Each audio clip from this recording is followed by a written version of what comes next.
Emo, por favor.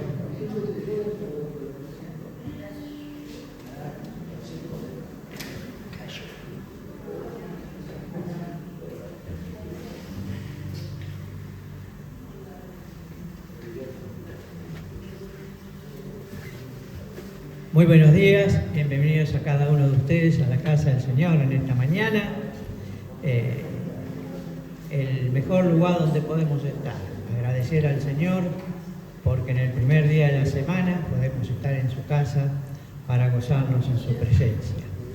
Vamos a comenzar con un tiempo de alabanza y dice allí en el libro de Romanos, capítulo 3, entre sus versículos 24 y 25, dice allí que fuimos justificados gratuitamente por su gracia, mediante la redención que es en Cristo Jesús, a quien Dios puso como propiciación por medio de la fe en su sangre, para manifestarse su justicia a causa de haber pasado por alto en su paciencia los pecados pasados.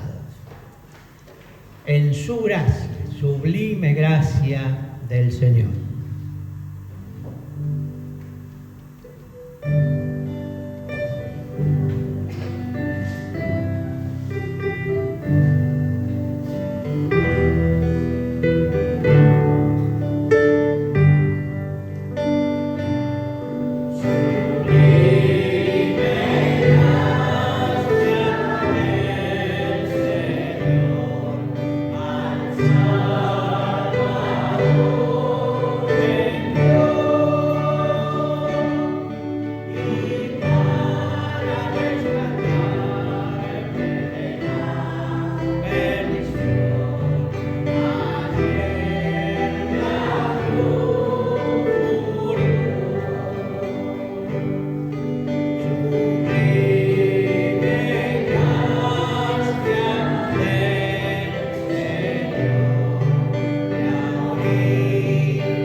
En el Evangelio de Juan, capítulo 14, en su versículo 27, la primera parte del versículo dice: la paz os dejo, mi paz os doy.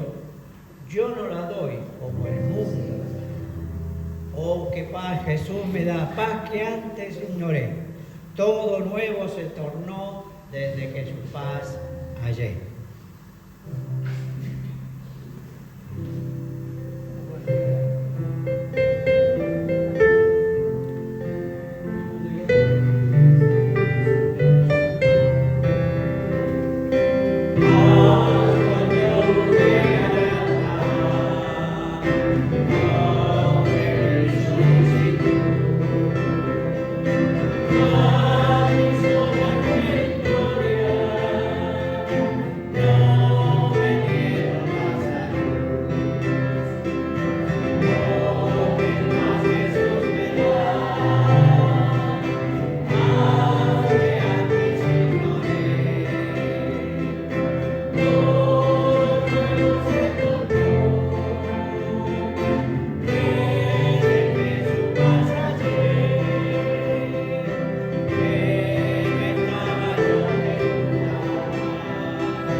Volviendo otra vez al Evangelio de Juan, el capítulo 4, versículo 14, allí el Señor está diciendo: el que bebiere del agua que yo le daré, no tendrá sed jamás, porque el agua que yo le daré será en él una fuente de agua que salte para vida eterna.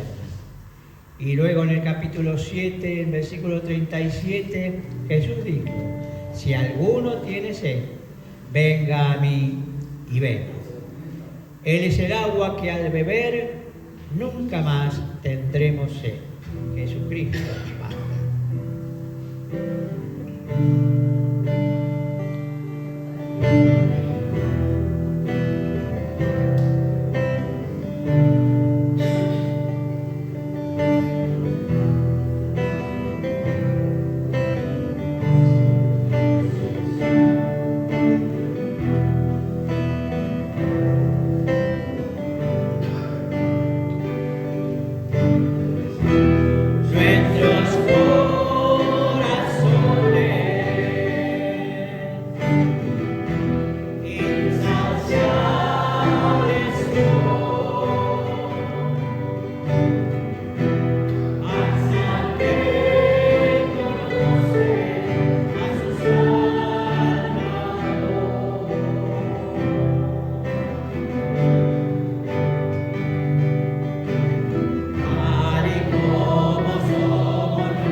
En el Salmo 42, su versículo 5, dice el salmista: ¿por qué te abates, alma mía, y te turbas dentro de mí? Espera en Dios, porque aún he de alabarle, salvación mía y Dios mío. En silencio esperaré, confiaré en ti, Señor. Tu palabra es mi sostén. Mi alma esperará.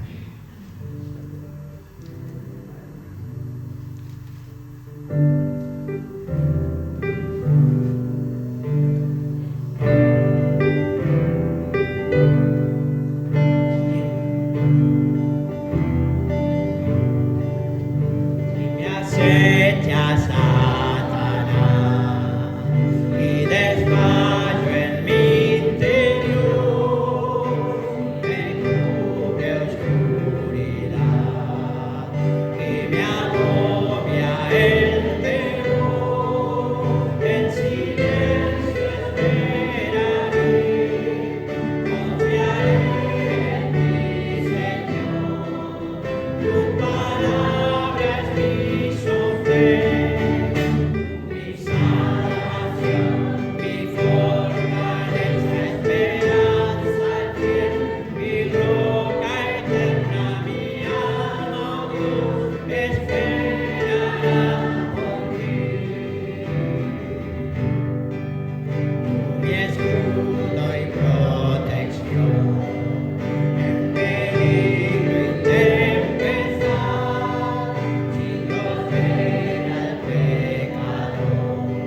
Señor Jesucristo, el amor de Dios, la comunión del Espíritu Santo sean con todos ustedes. Amén. Bienvenidos todos en esta mañana a la casa de Dios. Como dice su palabra, Betel, puerta del cielo. Que el Señor nos acompañe. Tenemos ausencias en este tiempo. Algunos han viajado, otros están enfermos. Esperemos que pronto el templo pueda estar nuevamente lleno como está casi siempre, pero hay circunstancias en los días que a veces no se pueden evitar. Así que, estimados hermanos, oremos. Hay muchas situaciones para orar. El hermano Esteban Riboire, después de tanto tiempo, fue operado en esta semana que ya terminó. Si Dios quiere esta tarde, trataré de ir a visitarlo ahí al sanatorio San Camilo. Le han vaticinado un posoperatorio muy doloroso, pero él la verdad que es experimentado en dolores. Hace años que está con este mismo problema y esperemos que en esta circunstancia sea esta operación definitiva y que podamos verlo nuevamente ingresar al templo como lo hacía antes. También, como saben, esta semana partió a presencia del Señor el hermano Claudio Portillo, que es el esposo de Mónica Ojeda. Estaba ahí internado en ese sanatorio y no logró reaccionar a este problema que tuvo. No hay una explicación científica de lo que le pasó, realmente no sabemos, no pudo reaccionar. Yo la vez que fui a verlo estaba ahí absolutamente inconsciente con la sonda esa nasogástrica y decía Mónica que a veces abría los ojos pero realmente no reaccionó y partió. Yo le tenía un gran aprecio a este hermano, le había ayudado en algunas circunstancias de su vida, estaba muy contento porque había podido comprar el departamento y bueno, no estuvo mucho tiempo ahí, así que hay que orar por Mónica, en su familia. Por eso en esta mañana no está con nosotros Ana, es un hombre joven, pero bueno, Dios dispuso de ese modo y hay que aceptar su voluntad. Y hay otros enfermos también, situaciones de dificultad, problemas. Tenemos que tratar de orar por ellos, comprender situaciones. Y bueno, confiemos en que la ciencia siga avanzando, encontrando soluciones para los problemas que se presentan. Lógicamente hay circunstancias que son más complicadas que otras, pero gracias a Dios hoy hay mucha medicina y sobre todo aparatología que antes no había. Entonces hoy puede detectarse con mayor celeridad algo que antes costaba mucho hacerlo. Y bueno, hay que pedir a Dios que siga dando luz a la ciencia. Estas personas que estudian para encontrar, atenuar los dolores de aquellos que sufren, ¿no? Como el caso del hermano, yo creo que hace muchos años esta operación que le hicieron a Esteban no se podía haber hecho, porque era muy delicada la operación de la espalda para no tocar lo que es la médula, porque si usted toca la médula, la persona queda paralítica, y ahora se puede hacer. Así que demos gracias a Dios que da luz a la ciencia. Bien, hoy es 21 de septiembre. La primavera tiene un equipo de propaganda muy poderoso, porque en realidad no es un buen tiempo. Empiezan los vientos, en octubre viene la sudestada, recién en noviembre se empieza a calmar un poquito el asunto, pero el equipo de propaganda de la primavera es muy poderoso y nos hace creer que la palabra de Dios habla de la tórtola, ¿no? Así que empiezan a aparecer los pajarillos, los árboles comienzan a florecer, ¿no? Lo que está muerto de pronto reacciona y aparecen todos los brotes. Cuidado con las hormigas, porque las hormigas saben que los brotes son los más tiernos y se comen las plantitas. Hay que tener cuidado con las hormigas. Bien, bueno, vamos a comenzar la reunión en esta mañana. Que el Señor se agrade de lo que vamos a hacer a continuación, y pensemos también en lugares donde están con graves problemas para esto. Hemos recibido un correo de la familia Raxibilú, donde este hermano que está como capellán está allí. La circunstancia en Ucrania es sumamente complicada, porque hay armamento ahora que están tratando de entregar. Ayer estaba escuchando, no sé si lo vieron, que hay creo que lo crearon los norteamericanos, hay un rayo láser que se lo llevan a Israel, que ese rayo láser neutraliza los drones. Cada envío de un misil, ¿sabe cuánto sale de tenerlo? $3 millones. ¿Escuchó? Entonces este láser, este rayo, va a economizar mucho este momento, porque se presume que esto va a continuar, va a continuar. Entonces, imagínense que si $3 millones por cada misil que llega, en poco tiempo la economía queda destruida. Entonces han ideado este sistema para atacar. Lo raro es que tenemos a Vladimir. Cristian, ¿qué quiere decir Vladimir? Vladimir como dueño del mundo, no del mundo. Mir significa paz o mundo, y alguien poseedor. Parece que los padres vislumbraron que quería hacerse dueño del mundo, ¿no? Y no le erraron por poco. Don Vladimir. Pensar que aquí algunas veces lo trataron como amigo. Realmente un déspota total. Y cuando habla el ministro de Guerra, peor todavía, amenaza con la Tercera Guerra Mundial, tiemblan todos en Europa porque ya saben lo que es una guerra.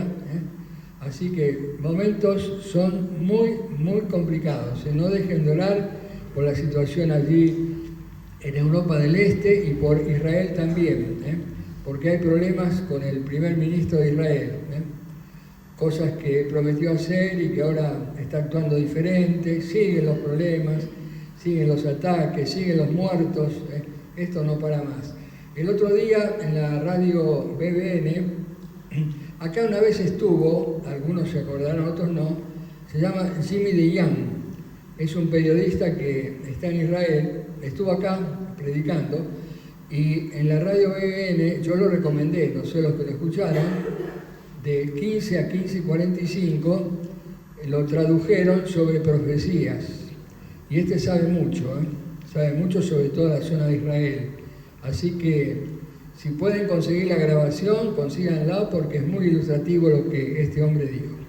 Señor, en este tiempo estamos acá en tu casa, bendícenos grandemente, o sigue haciéndolo, Señor, porque reconocemos que tú nos amas, y en el nombre de Jesucristo venimos, Señor, a pedirte que en este tiempo, al abrir tu palabra, tu Santo Espíritu nos hable. Señor, queremos agradarte, queremos siempre estar aquí en este lugar abriendo tu bendito libro, porque nos instruye, nos edifica, nos hace mucho bien. Amén. Vamos a Proverbios capítulo 1. Vamos a leer rápidamente los versículos del 20 en adelante.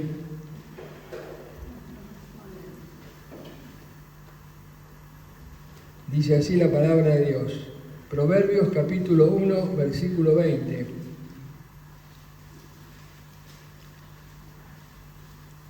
La sabiduría clama en las calles, alza su voz en las plazas, clama en los principales lugares de reunión. En las entradas de las puertas de la ciudad dice sus razones. ¿Hasta cuándo simples amaréis la simpleza? Y los burladores desearán el burlar. Y los insensatos aborrecerán la ciencia. Volveos a mi represión. He aquí yo derramaré mi espíritu sobre vosotros. Y os haré saber mis palabras.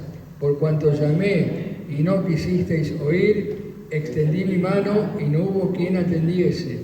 sino que desechasteis todo consejo mío, y mi reprensión no quisisteis. También yo me reiré en vuestra calamidad, y me burlaré cuando viniere lo que teméis. Cuando viniere como una destrucción lo que teméis, y vuestra calamidad llegare como un torbellino, cuando sobre vosotros viniere tribulación y angustia, entonces me llamarán y no responderé, me buscarán de mañana y no me hallarán, por cuanto aborrecieron la sabiduría y no escogieron el temor de Jehová, no quisieron mi consejo y menospreciaron toda reprensión mía. Comerán del fruto de su camino y serán hastiados de sus propios consejos, porque el desvío de los ignorantes los matará y la prosperidad de los necios los echará a perder. Mas el que me oyere habitará confiadamente y vivirá tranquilo sin temor del mal. ¿Qué tal? Qué claridad de este pasaje, qué claridad. Bien, acá cuando dice los simples, no son los sencillos. Simple significa una persona que está viviendo porque el aire es gratis, realmente no hace nada, todo le resbala, no es una persona absolutamente despreocupada de las cosas. Esos son los simples para Proverbios. Bien, avisos: miércoles 20 horas, reunión de oración por Zoom. El sábado tenemos los preadolescentes, el encuentro femenino, las mujeres, cuarto sábado, encuentro femenino, el club bíblico y creo que reunión de jóvenes, ¿no? Muy bien. El domingo a las 10, la escuela dominical, 11 y 15 la predicación. Bien, tenemos, como yo dije, algunos enfermos. Gracias a Dios, Astrid, que puede estar con nosotros. Sabemos que tuvo un golpe esta semana, pero está bien. Bienvenida, Astrid. Bienvenida. Bien, bueno, hablé de Esteban. También quiero decirles que le hablé de Claudio. Trae artículos, ya me van llegando artículos para la revista Voces de Campillo, y eso es muy bueno. Pronto, si Dios quiere, estaremos lanzando un nuevo número de la revista Voces. Bien, vamos al desafío en esta mañana. Muy bien, comienza Kemi, la palabra clave es pruebas. Adelante.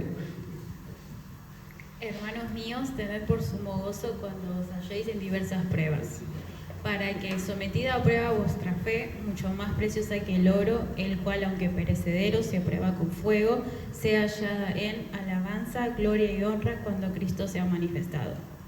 Y no solo esto, sino que también nos gloriamos en las tribulaciones, sabiendo que la tribulación produce paciencia, y la paciencia prueba, y la prueba esperanza, y la esperanza no avergüenza, porque el amor de Cristo ha sido derramado en nuestros corazones por medio del Espíritu Santo, que nos fue dado. Muy bien. Cristian. Hermanos míos, tened por sumo gozo cuando os halléis en diversas pruebas, para que, sometida a prueba vuestra fe, mucho más preciosa que el oro, el cual, aunque perecedero, se prueba con fuego, sea hallada en alabanza, gloria y honra cuando sea manifestado Jesucristo. Y no solo esto, sino que también nos gloriamos en las tribulaciones, sabiendo que la tribulación produce paciencia, y la paciencia prueba, y la prueba esperanza, y la esperanza no avergüenza, porque el amor de Cristo ha sido derramado sobre nuestros corazones por el Espíritu Santo que nos fue dado. Muy bien, muy bien. Próximo domingo. Bien. Atención que se viene el último trimestre, ¿no? Octubre, noviembre y diciembre. Prepárense para recibirlo. Bien, en esta mañana voy a hacer una presentación de dos jóvenes que han decidido emprender el camino hacia el altar, ¿no? Así es. Bueno, tenemos una alfombra roja acá, así que prepárense. Bien, adelante, vengan.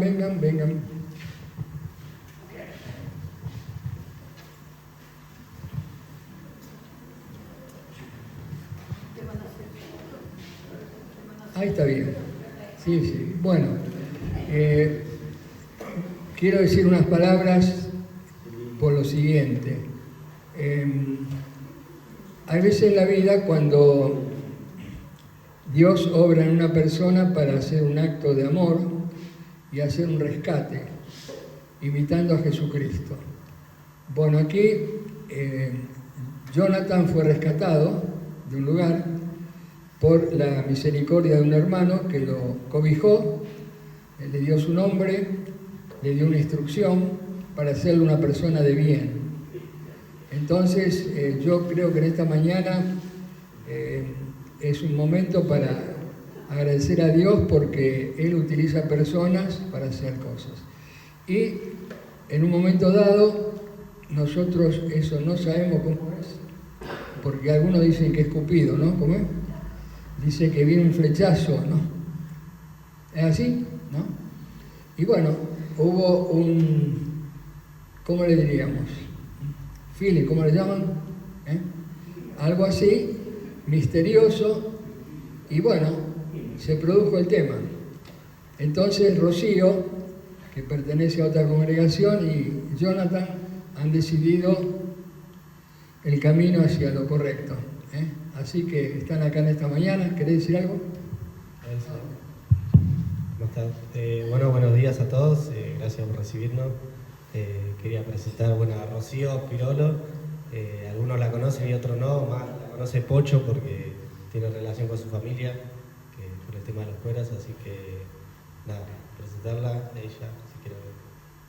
No, nada, agradecerles. Yo igualmente vengo a las reuniones de jóvenes, pero bueno, era algo que queríamos hacer hace un par de meses, así que nada, contentos y primeramente agradecidos al Señor por todo esto, ¿no? Porque siempre hay que agradecerle a Él.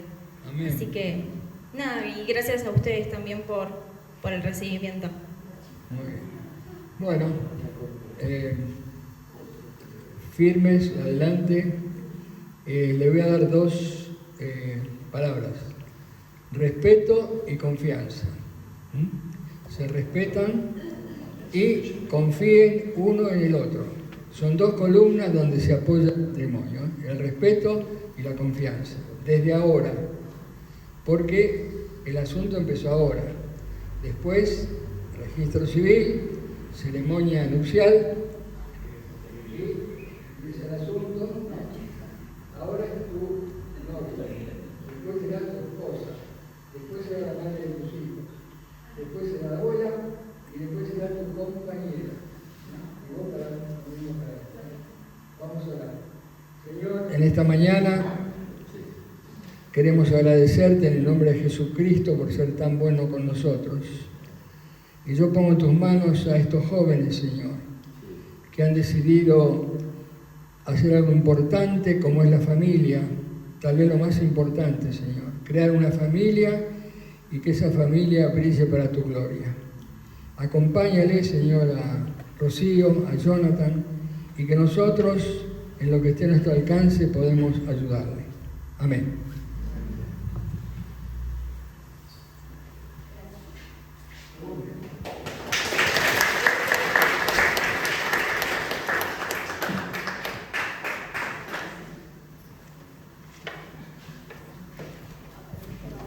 Bien, bueno, llegó el momento de cantar, ¿no, Héctor?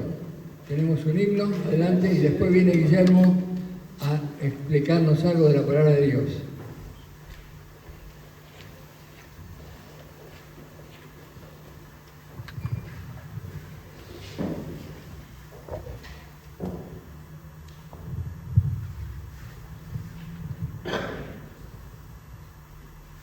Dice en el libro de Efesios, capítulo 2, en su versículo 13, pero ahora en Cristo Jesús, vosotros que en otro tiempo estabais lejos, habéis sido hechos cercanos por la sangre de Cristo. Y en el versículo 14 dice, porque Él es nuestra paz.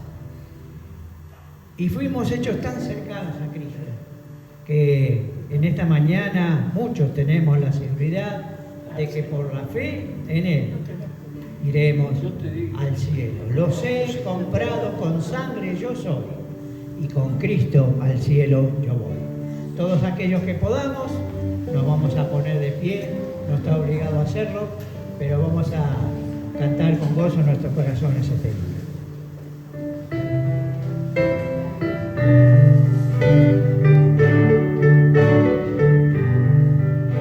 Comprado con sangre por Cristo, con gozo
Buenos días a todos, bienvenidos a la casa de Dios. Bien, ahí como está puesto en la pantalla, vamos a continuar con esta serie que comenzamos hace 15 días atrás, la última vez que pudimos venir, y vamos a hablar el tema sobre el temor. Es un tema actual y que dice la Biblia sobre este tema del temor. ¿Qué es el temor? Recuerden que hablamos que es un sentimiento instintivo, aparece en nuestra vida y el temor nos hace huir, nos hace rechazar todo lo que es arriesgado, todo lo que es peligroso. El temor está en nuestra vida, todos tenemos temor, pero muchas veces el temor se presenta como un gigante en nuestras vidas y nos atemoriza y nos paraliza. ¿A qué le tenemos temor? A un montón de cosas. Quizás usted tiene sus temores, pero por lo general le tenemos temor a la enfermedad, le tenemos temor a la vejez, le tenemos temor al futuro, que hoy vamos a ver, le tenemos temor al hombre, como vimos, y hay otros temores. En el Salmo 27, el salmista dice: Jehová es mi luz y mi salvación. ¿De quién temeré? O sea, Jehová es mi fortaleza. ¿De quién he atemorizarme? Dice el salmista. ¿Por qué? ¿Por qué él puede decir eso y muchas veces en nuestra vida no podemos decirlo? Porque muchas veces el salmista había aprendido el secreto para vencer el temor, que es justamente abrazarse a la persona de Dios y creer las Escrituras. O sea, es simple. Lo que pasa es que después en la práctica se vuelve un poco más difícil. Y en esta mañana me gustaría que juntos podamos hablar sobre el temor. Nuestro versículo, y vamos a partir de allí, es un versículo conocido, Filipenses capítulo 1, versículo 6. Y este versículo habla justamente sobre el futuro.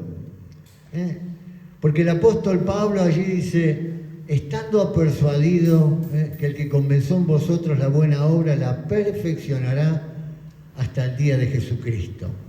¿Cuánta enseñanza tenemos aquí?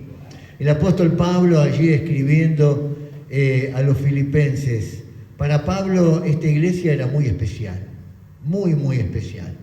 Filipos era una colonia romana, gobernada por leyes romanas, dependía del gobierno romano. Es más, era una pequeña Roma sumergida en una cultura griega de aquel entonces.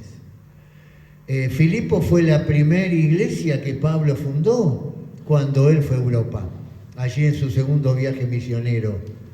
Esta iglesia era muy especial para Pablo porque ellos le apoyaban insistentemente y fueron la primera iglesia que lo apoyó financieramente, de manera tal que a Pablo le dio la libertad económica para poder servir y no tener que trabajar constantemente con sus manos. Cuando Pablo quedó prisionero en su primer encarcelamiento, la iglesia de Filipos se preocupó y envió a un hermano, ¿se acuerdan? De la iglesia, un hermano muy, muy, muy especial, Epafrodito. Recuerden que los viajes en aquel entonces tardaban un montón de tiempo, no había forma de comunicación y Epafrodito fue a visitar a Pablo y se enfermó, dice la Escritura, de manera tal que casi se muere. Ahora, cuando la iglesia de Filipos se enteró de todo eso, no solamente se preocupó por Pablo, sino que ahora se empezaron a preocupar por Epafrodito. Después, por la gracia de Dios, Epafrodito se sanó, se curó y Pablo lo envió nuevamente allí a Filipos. Lo envió con la carta que nosotros conocemos como Filipenses. En esa carta, el apóstol Pablo contesta el interés y agradece por el interés que ellos habían tenido hacia él, y él cuenta cómo eran las circunstancias que él estaba viviendo. Y en esas circunstancias él todo lo impregna de algo que es el gozo. También él explica qué había pasado con Epafrodito, porque Epafrodito había estado mucho más tiempo que el que tenía que estar, y él dice, bueno, casi se muere, expuso su vida hasta la muerte. Él también agradece en esta carta la ayuda económica que le habían dado. O sea, y él valora enormemente la inversión que han hecho en él, y él también los desafía a vivir la vida que Dios tenía para ellos.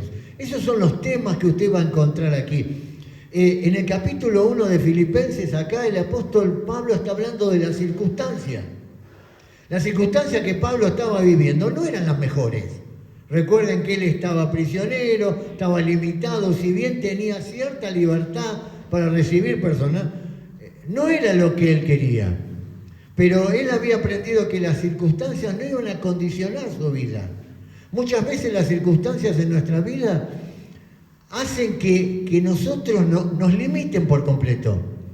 Pablo les recuerda, les dice que los tiene en oración y los anima diciéndole que Dios, ese mismo Dios que los había salvado, tenía una obra que hacer en cada una de esas vidas.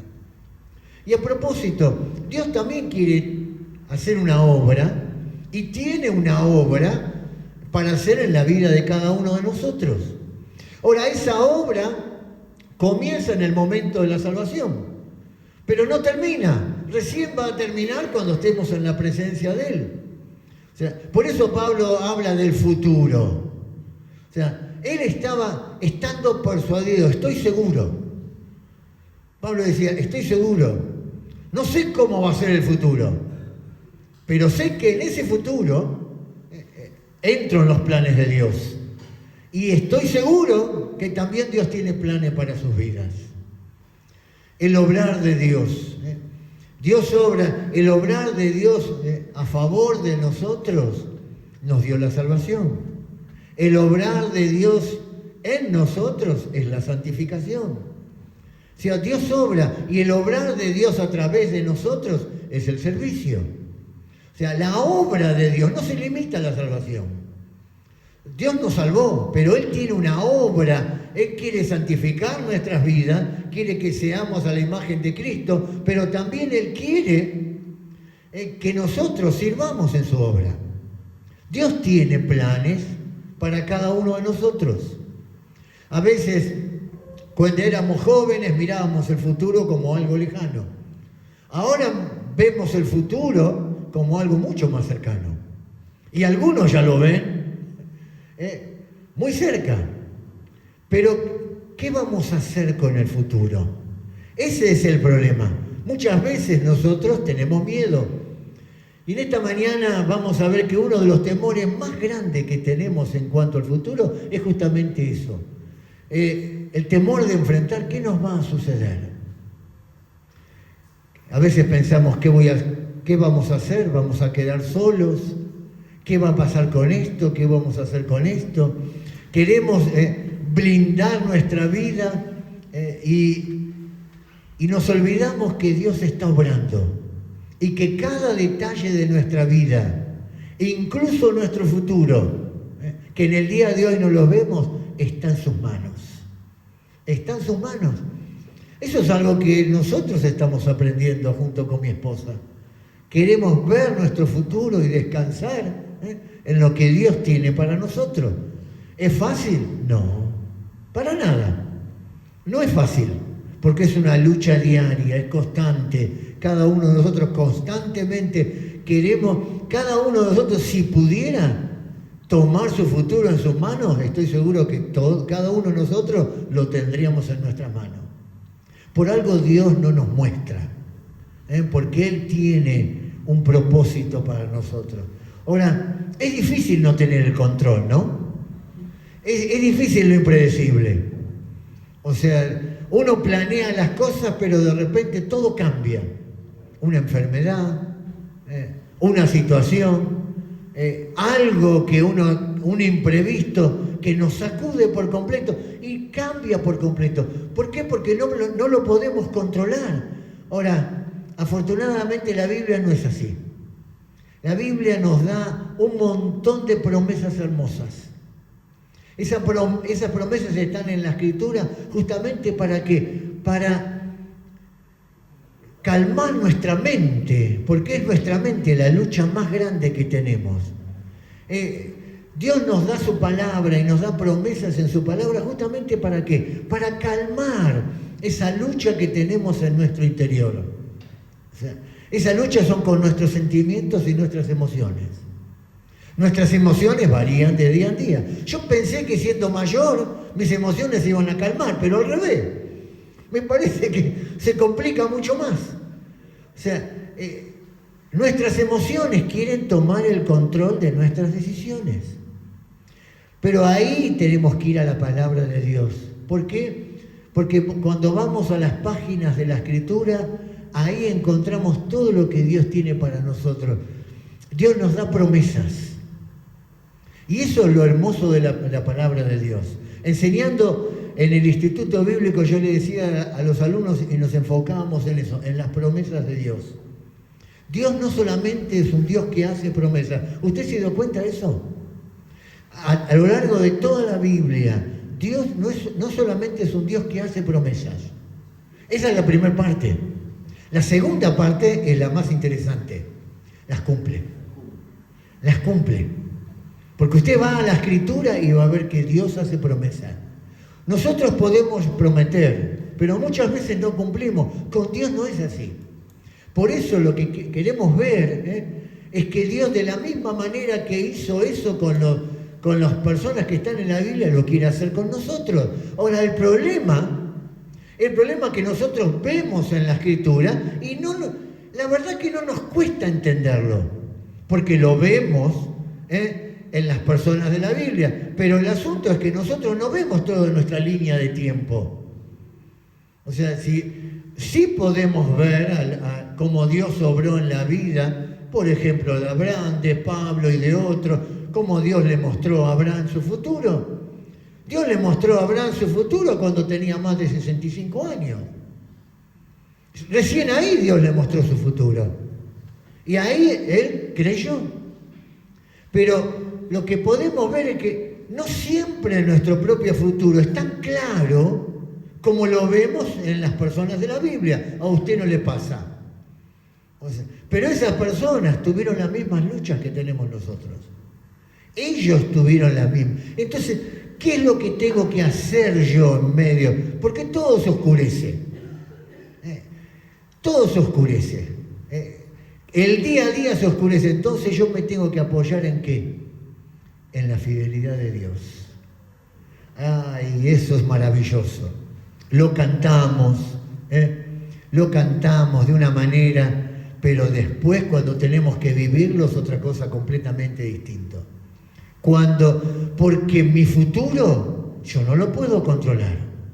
Mi pasado, las equivocaciones no las puedo corregir, pero sí puedo vivir en el presente de tal manera que me prepara para mi futuro.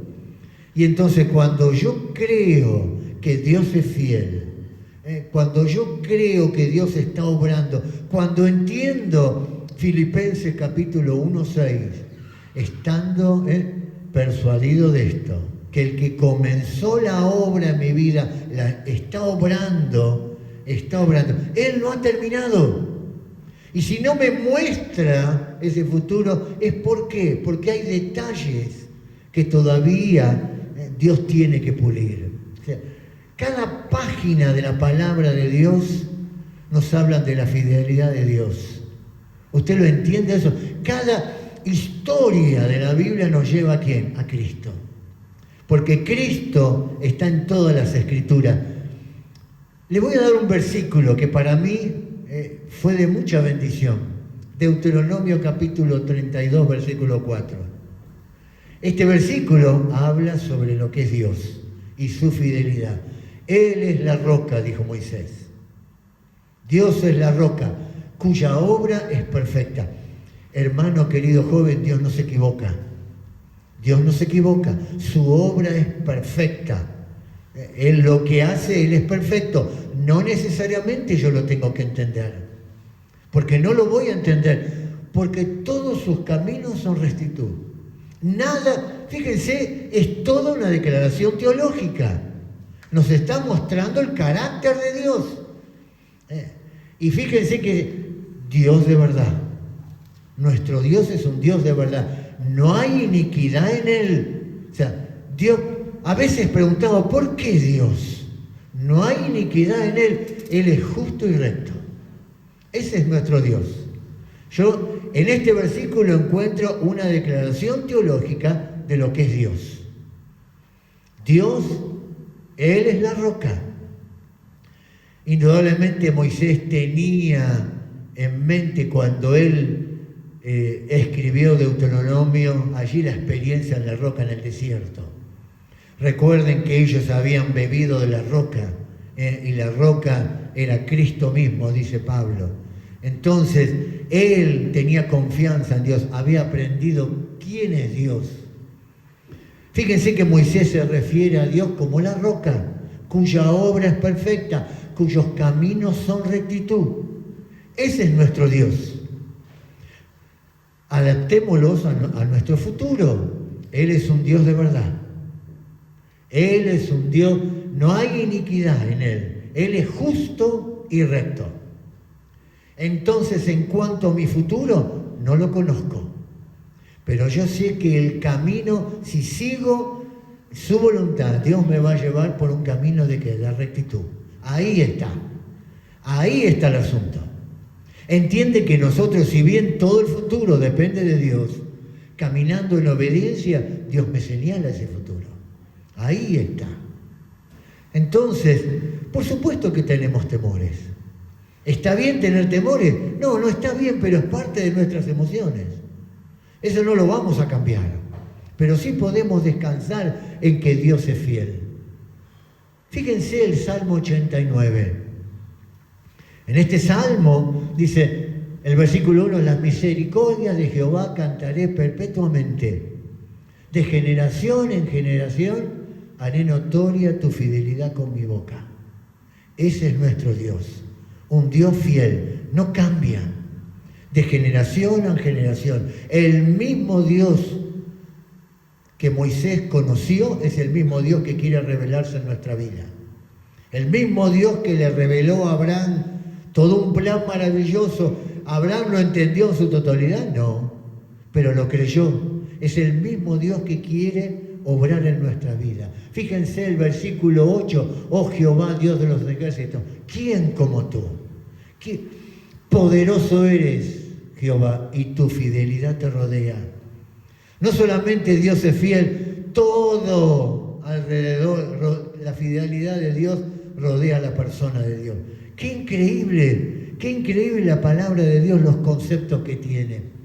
Por eso cuando enfrentamos justamente los temores propios de nuestro futuro, o sea, tenemos que apoyarnos en la fidelidad de Dios.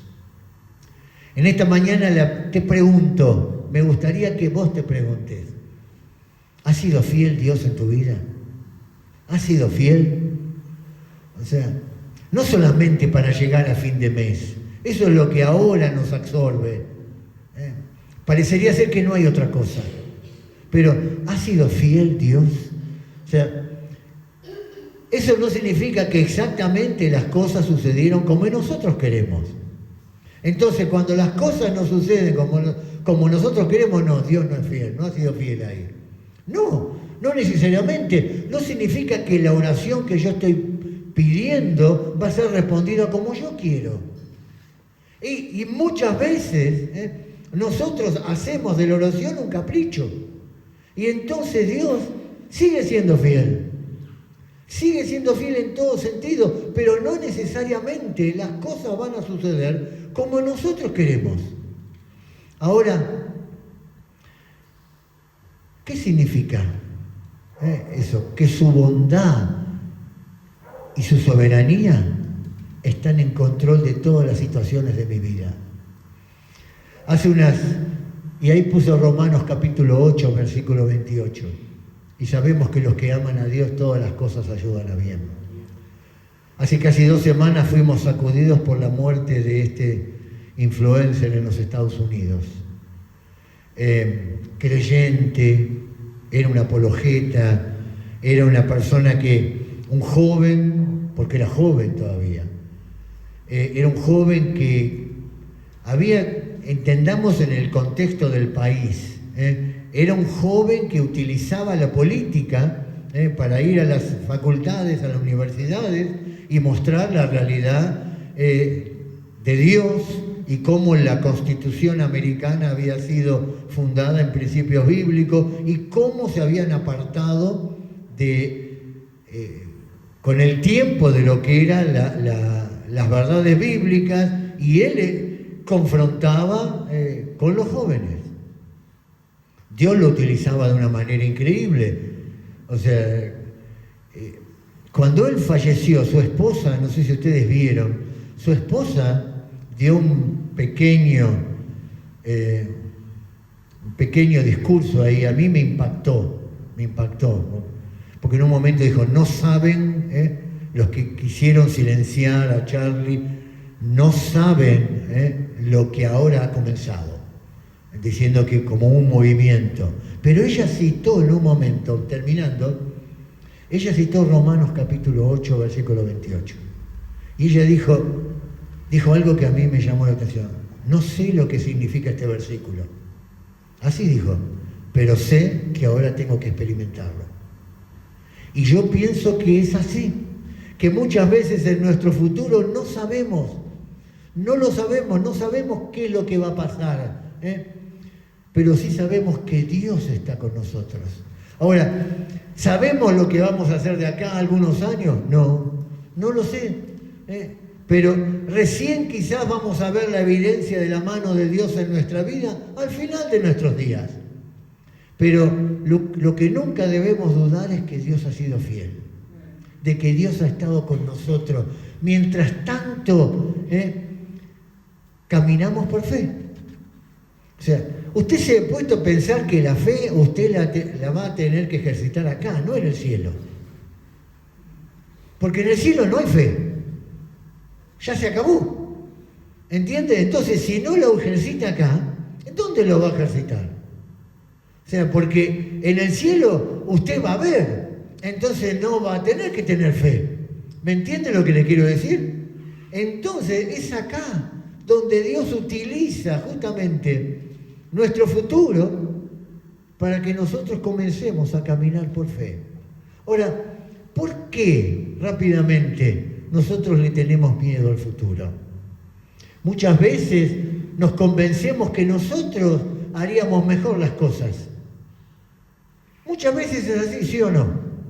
O sea, nos cuesta soltar y entonces queremos tener el control. Lo hacemos todos. O sea, no digan, no, yo le dejo a Dios. En nuestra vida nosotros queremos tener el control de nuestra vida. ¿Quién toma las decisiones en tu vida? O sea, recuerde que las decisiones las tiene que tomar Dios. O sea, yo tengo que ir a la palabra de Dios y pedirle a Dios que me guíe si la decisión que estoy tomando es la correcta.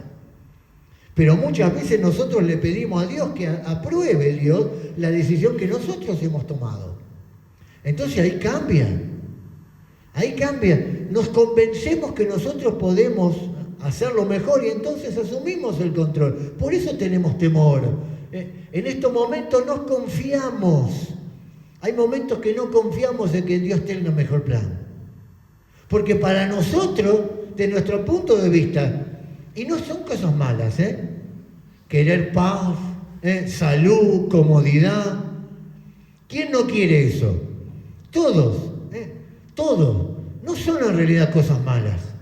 Y no estamos diciendo que son malas. No está malo desearlas. Pero no siempre las tenemos. La vida no siempre es así, ¿o no le pasa? A muchas personas no necesariamente tienen paz, tienen comodidad, tienen seguridad. O sea, no siempre es así. O sea, a veces nuestro futuro no es tan claro como nosotros nos gustaría que sea. ¿Y qué hacemos en esos momentos? Nos llenamos de temor, la fidelidad la dejamos de lado, ya Dios deja de ser fiel. Y eso es otra declaración teológica. Porque cuando yo estoy diciendo que Dios me falló, no lo digo con esas palabras, pero yo estoy tomando el control. Entonces, eso es una declaración teológica. ¿Por qué? Porque nosotros enseñamos y creemos que Dios es un Dios ¿qué? Todopoderoso, ¿sí o no? Pero si Dios no puede, si yo tengo temor, si yo no creo que Dios pueda guiarme en mi futuro, entonces estoy diciendo que Dios es todopoderoso en un montón de áreas, pero en ese área no. Es también una declaración teológica. Es el propio Señor Jesucristo. ¿Y quién de vosotros? Es interesante, porque dice, capítulo 6 de Mateo, versículo 27, ¿y quién de vosotros podrá, por mucho que se afane, añadir a su estatura un codo? Esa palabra estatura no está hablando en sí de altura.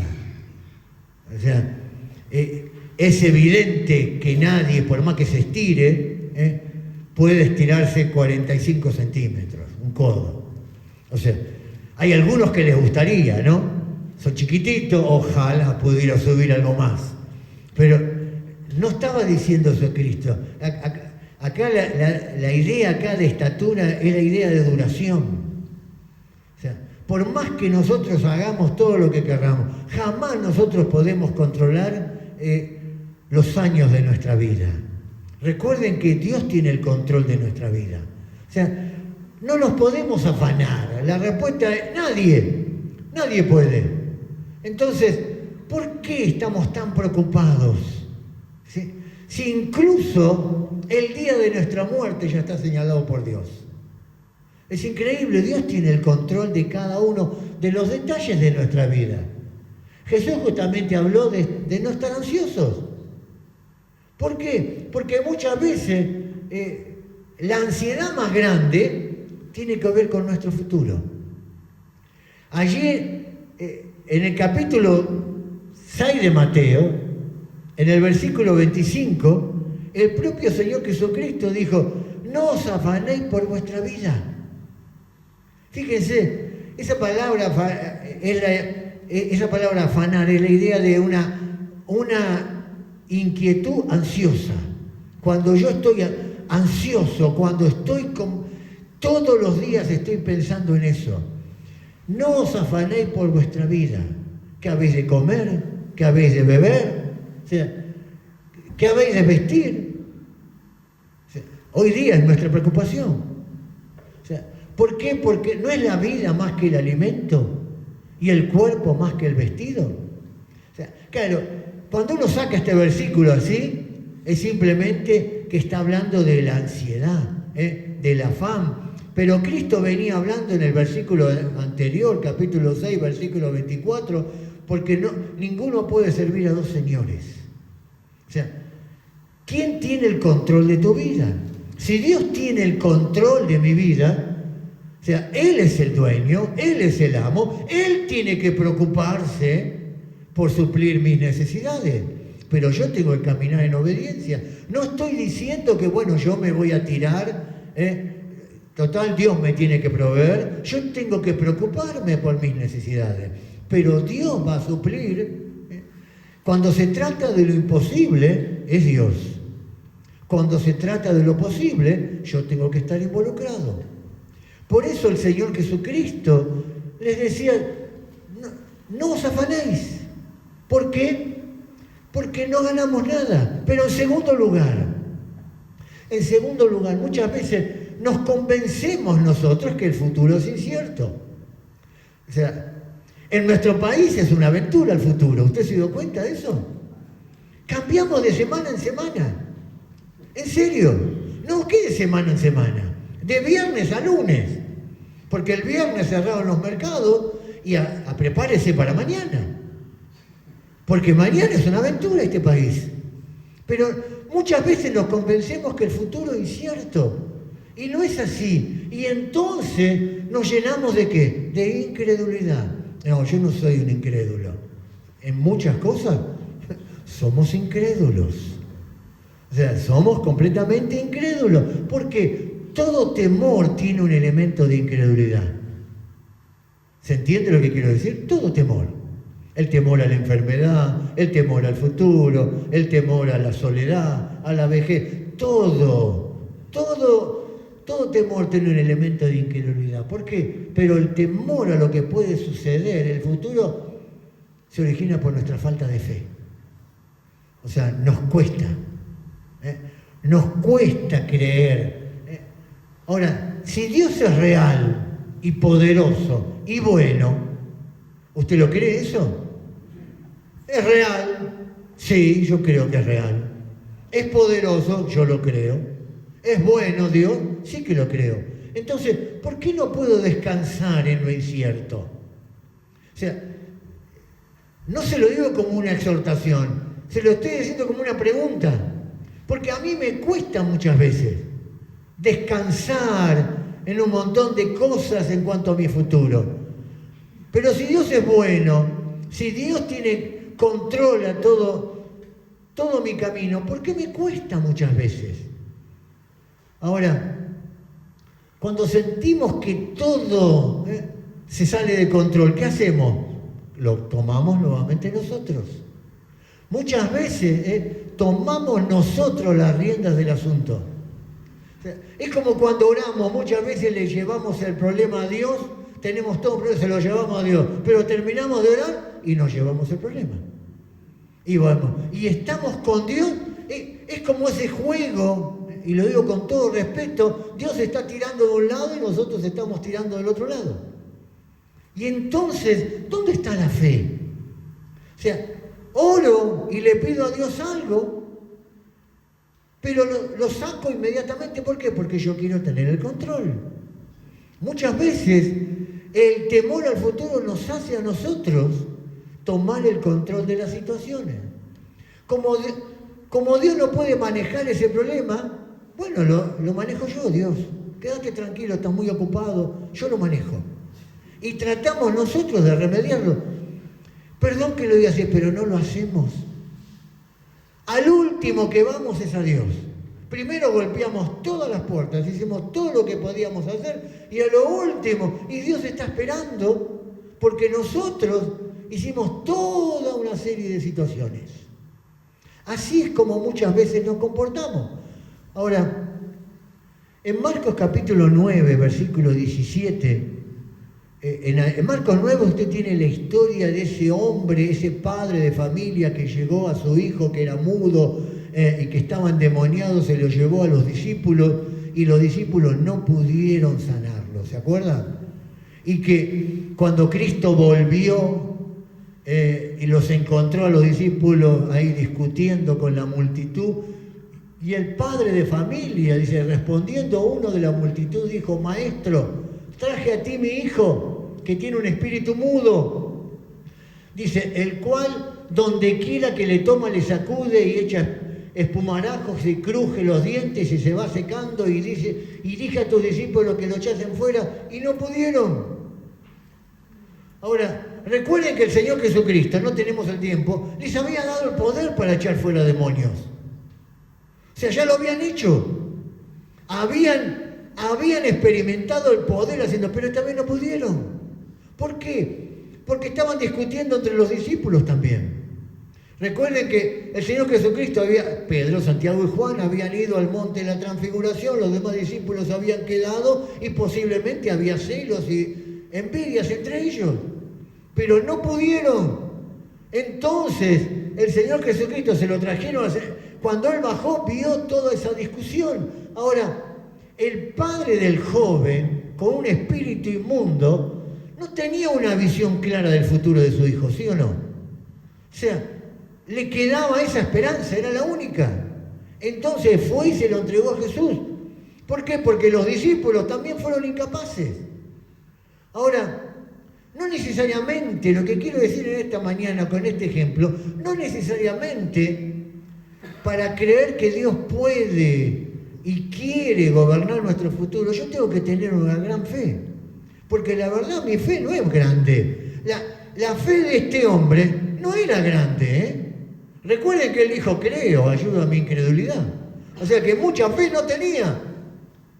O sea, pero creía que Dios podía ayudarle. Por eso el Señor Jesucristo, el Padre luego que acudió Jesús, Jesús inmediatamente reprendió a sus discípulos y a la multitud. ¿Por qué? Porque dijo, o sea, era una generación incrédula. O sea, habían visto los discípulos y habían experimentado el poder y ahora no podían. ¿Por qué? Hay momentos así en nuestra vida y hay momentos que estamos abajo. O sea, porque en lugar de abrazarnos a la fe, dejamos de lado la fe y tomamos el asunto en nuestras manos. Ahora, a pesar de sus dudas, estoy hablando del padre de familia, el padre siguió rogándole al Señor Jesucristo. El padre escuchó, generación incrédula, todo, y el padre estaba ahí en el medio de ese lío. Pero aún así, él siguió creyendo. No tenía, en realidad, el padre dijo, creo, ayuda a mi incredulidad. O sea, en otras palabras, ayúdame a que sea real. Ahora, él no sabía lo que iba a ser el futuro de su hijo, pero creyó. Yo no sé lo que Dios va a hacer de tu vida, de la tuya o de la mía. O sea, pero debo confiar en que Dios tiene una obra que está haciendo. Que el que comenzó la obra la va a perfeccionar. O sea, va a estar completa esa obra. Ahora, el Padre no acudió a Jesús con una gran fe. Eso es lo que a mí me llama la atención. No es muy diferente a nosotros. O, en el caso mío, o sea, muchas veces yo no tengo una gran fe, pero incluso un poco de fe, fíjense, incluso un poco de fe, puede sostenernos en medio de la preocupación y la ansiedad. O sea, usted no va a salir de acá siendo un ejemplo de fe. Ojalá que sea. Pero sí con un poco de fe es suficiente para sostener nuestra vida en medio de todas las preocupaciones que tenemos. ¿Por qué? Fíjense, justo no salió bien ahí. No se venden 2 pajarillos por un cuarto. 1 centavo, era lo mínimo. Era lo más insignificante. Pero fíjense, dice, con todo, ahí está, con todo, dice, ni uno de ellos cae a tierra sin vuestro Padre. ¿Qué estaba diciendo Cristo? ¿Qué estaba diciendo? Que dice, con todo ni uno de ellos cae a tierra. ¿De qué estaba hablando? ¿Qué les parece? Hagámoslo participativo. ¿De qué estaba hablando? De la muerte del pájaro, ¿sí o no? O sea, ¿entienden eso? Quiere decir, está lleno de pájaros, está lleno de gorriones. Quiere decir que incluso Dios asiste al funeral de un gorrión. ¿Sí o no? Dios, porque dice ninguno, no dice, bueno, alguno, ni uno de ellos cae a tierra sin vuestro Padre. Quiere decir que Dios está ahí en el funeral de un gorrión.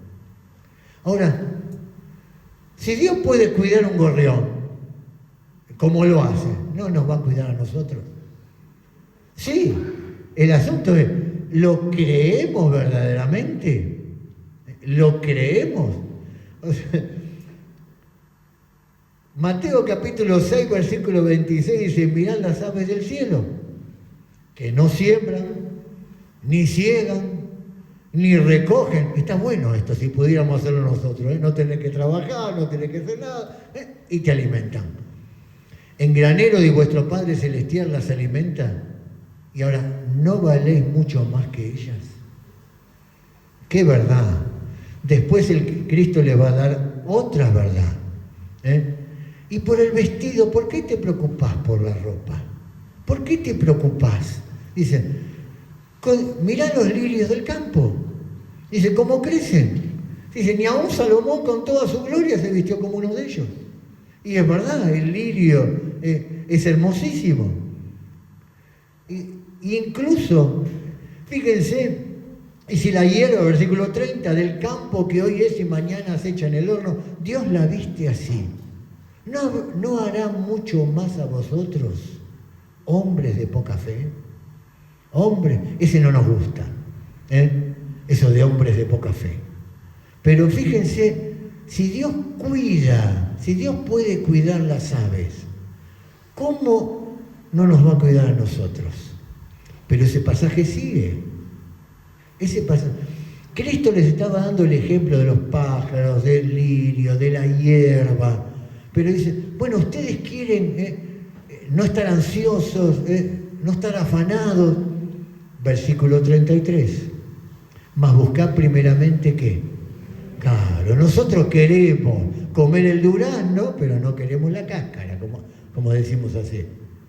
Pero yo tengo que poner a Dios en primer lugar en mi vida, antes de todo esto. O sea, si quiero experimentar el cuidado de Dios, la protección de Dios, si quiero experimentar la mano de Dios en mi vida, dice, más buscad primeramente el reino de Dios y su justicia. Por eso la pregunta en esta mañana es, ¿qué lugar ocupa Dios en tu vida? Porque algún lugar tiene que ocupar. No necesariamente ocupa el primer lugar. Pero ¿cómo puedo hacer esta verdad práctica en mi vida? Bueno, tengo que comenzar en el día a día. Dios tiene que ser mi principal prioridad. En el día a día, Dios tiene que ser mi prioridad. ¿Y cómo yo lo demuestro? Teniendo mi tiempo de oración, teniendo mi tiempo de lectura de la palabra de Dios. Eso lo tenemos que hacer todos. O sea, estoy poniendo a Dios en primer lugar. Estoy poniendo a Dios en primer lugar cuando yo puedo venir a su casa y vengo a su casa. Entonces estoy poniendo a Dios en primer lugar en la semana. Yo estoy poniendo a Dios en primer lugar cuando estoy entregando mis ofrendas y las estoy entregando en la casa de Dios. Estoy poniendo a Dios ¿con qué? En primer lugar con mis bienes. Tengo que poner a Dios en primer lugar con mis decisiones.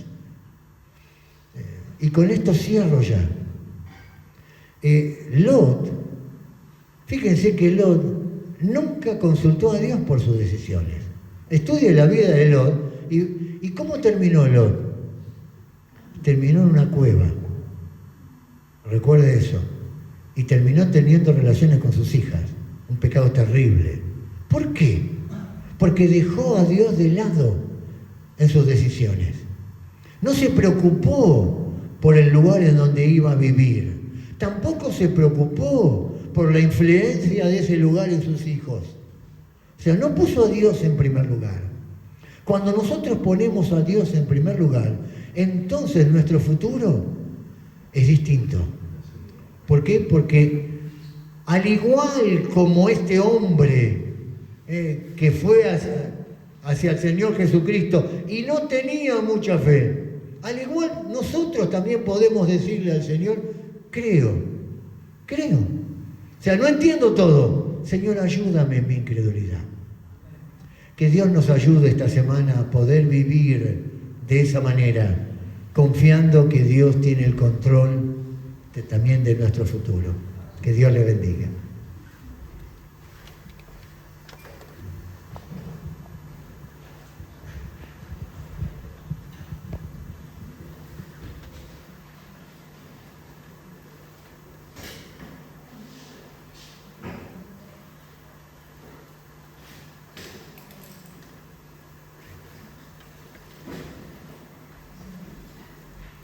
Bien, Guillermo comenzó hablando de la epístola Filipenses, ¿verdad? Así fue, ¿se acuerdan? Capítulo 1, versículo 6. Bueno, yo lo he dicho varias veces, para mí uno de mis pasajes favoritos, y lo tengo en el podio, es Filipenses 4. Yo recomiendo a los hermanos que lo lean muchas veces. tiene algunos versículos extraordinarios. Filipenses 4. Yo le voy a leer uno. Escuche esto. Sé vivir humildemente, dice Pablo, y sé tener abundancia en todo, y por todo estoy enseñado, así para estar saciado como para tener hambre, así para tener abundancia como para padecer necesidad. ¿Qué le parece? Gran versículo este, creo que es único este versículo. Algo dijo Guillermo esta mañana. Este hombre tenía una fe enorme y se había preparado para vivir de una manera notable, a pesar de las adversidades y las circunstancias que le atravesaban. Entonces pronuncia tal vez uno de los textos más conocidos de las Escrituras. ¿Cuál es? Todo, pero espera un poquito. La otra vez hablé de los versículos que están a la sombra. El que sigue, ¿prestó atención al que sigue? ¿Qué dice? Sin embargo, ¿escuchó? Bien hicisteis. ¿A quién le está diciendo esto? ¿Qué dijo Guillermo? Que él estaba agradecido a los hermanos que habían participado. Bien hiciste en participar conmigo en mi tribulación. Todo lo puedo en Cristo, pero gracias a ustedes. Por eso en esta mañana Él puede regalarnos para mí, cada uno, yo tengo para mí, esta es una de las 3 más grandes promesas de la Biblia. Para mí, por ahí a usted no. Mi Dios pues, dice, Spurgeon escribió un libro que se llama Cheques del Banco de la Fe, sobre este versículo. Mi Dios pues suplirá todo lo que os falta conforme a sus riquezas en gloria en Cristo Jesús. Qué versículo este, Dios mío. Por eso lo que dijo Guillermo, confiemos, confiemos. Escuche esto y termino. ¿Dios puede perdonar al más vil criminal? ¿Qué dice usted? Ahora, hay un versículo que es tremendo, que dice, porque sí es imposible, ¿sí qué? Es lo que dijo Guillermo esta mañana. Ojo con esto. Algo de fe, poquito, pero, así que tengamos confianza. Nuestro Dios es un Dios poderoso y que nos ama, nunca olvidemos esto. Y hace las cosas, aunque a veces no entendamos, pero las hace para, acuérdense de la preposición que hablamos el domingo pasado, ¿se acuerda? Enlaza la oración, la relaciona, pero tiene propósito. ¿Para qué hace las cosas Dios? Para nuestro bien. Vamos a orar, que Dios les dé una hermosa semana a ustedes, trabajo, tenemos hermanos que están enfermos, otros están viajando, y bueno, esperemos pronto estar nuevamente todos juntos. Vamos a orar y nos vamos para nuestros hogares. Repito, cuidémonos. Cristian Navarro, ¿querés orar? Ahí te alcanza el micrófono nuestro hermano Héctor. Oramos. Padre Celestial, te damos gracias por este día que has hecho, Señor. Gracias por cada hermano que pudo estar presente hoy aquí. Te pedimos para aquellos que no están, que tú le estés bendiciendo y guardando en este tiempo. Amén. Te pedimos, Padre, que podamos realmente poder atesorar en nuestros corazones lo que hemos escuchado hoy, Señor, que realmente, si bien es una verdad que tenemos en mente, a veces no la ponemos en práctica, Padre, y que realmente tú puedas obrar en nuestro corazón para que podamos confiar, Señor, en tu fidelidad y en tu gracia, Señor, que nos sostienen día a día, Padre. Te pedimos por eso, por esta semana, Señor, que tú nos guardes y también el regreso a nuestros hogares. En nombre de Cristo Jesús. Amén. Amén.